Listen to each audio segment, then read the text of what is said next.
Hello, and welcome to the day one of our 7 Steps to Heal Our Relationship with Nature course.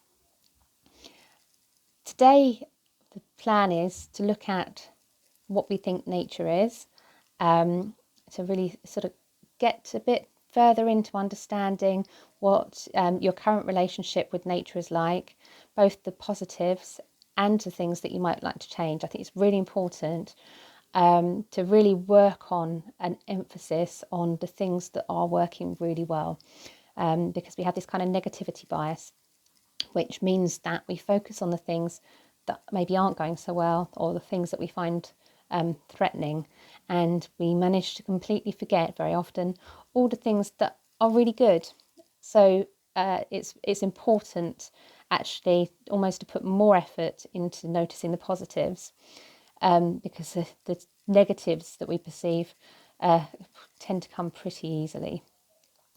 And on that note, it's also you're invited to look at things that you like and dislike in nature. So the things that maybe would draw you out into nature, and the things which might be barriers. So an example of that would be rain or cold.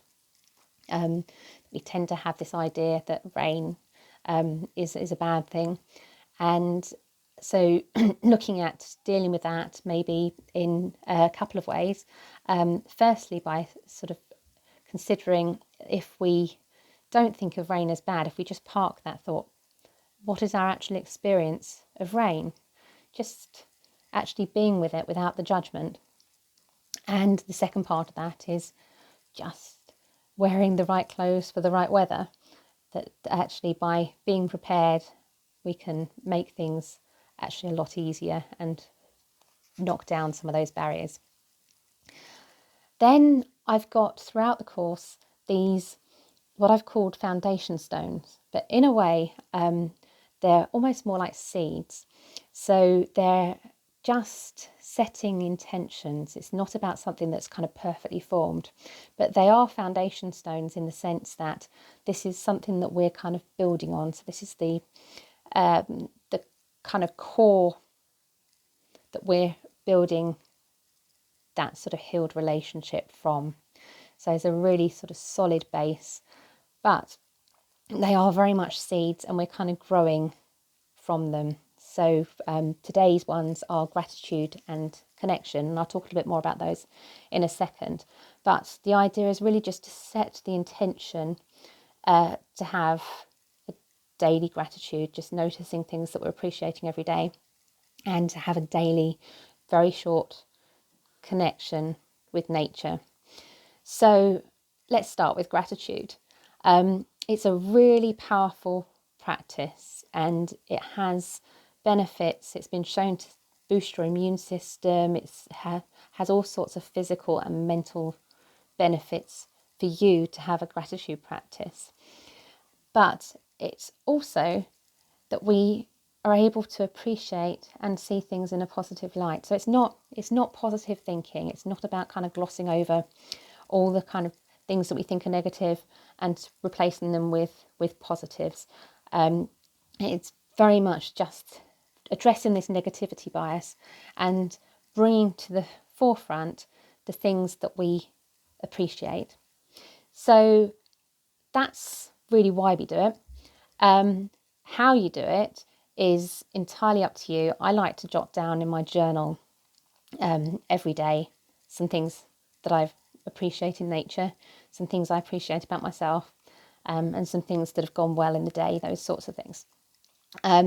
So you're really invited, however you'd like to express it, whether it's actually going out and kind of giving thanks or making an offering, which some people do in nature, or whether it's about journaling. The other thing that you can do, which is really powerful, is to take photos, share them on social media, and tell people about the things that you're grateful for in nature. And then you're doing a sort of double whammy. You're expressing your gratitude, and you're sharing it with other people, and you're making them maybe think, actually, yeah, I do like those things. Maybe I'm going to go and spend some time myself and just connect with it and appreciate it. And so it ripples outwards. And so you're doing a service to nature as well. And something we've done recently is part of this Show the Love in February, which is part of the Climate Coalition Show the Love campaign. So my family, we've made this gratitude tree, and each of these leaves that we've made are things that we appreciate in nature. So there is the kingfisher fishing that we saw. Some of them are about things that nature does for us, so clean air, and some of the things are about things that we notice and appreciate, and some of them are about people that help or people that are affected. So we've got things like the wetland centres, and some of the special places that we've been to, and so on. So there's lots of leaves. I mean, we could make a whole forest, to be honest, of the things that we appreciate, but it gives us this kind of really a great deal of warmth and sort of heartfelt appreciation. So while we were making it, it felt just really lovely, and yeah, there's this kind of glow associated with it, of just thinking of these things and then expressing it. So I highly recommend it. It felt really good, and we can then have this display as a constant reminder of the things that we're really appreciative of. So I recommend that as an activity. But finding your own creative ways to express your gratitude is fantastic. Then this other seed, this other foundation stone, is connection. And thinking about any relationship that I've had that's kind of fallen by the wayside, usually it's because we've just lost connection. So school friends that we've just not stayed in touch with as our lives have moved into different phases, things like that. So in terms of healing our relationship with nature, connection is possibly one of the most important elements. It's actually about consciously taking the time, making time, even if it's just a couple of minutes, to stop, notice, put your head out of the door.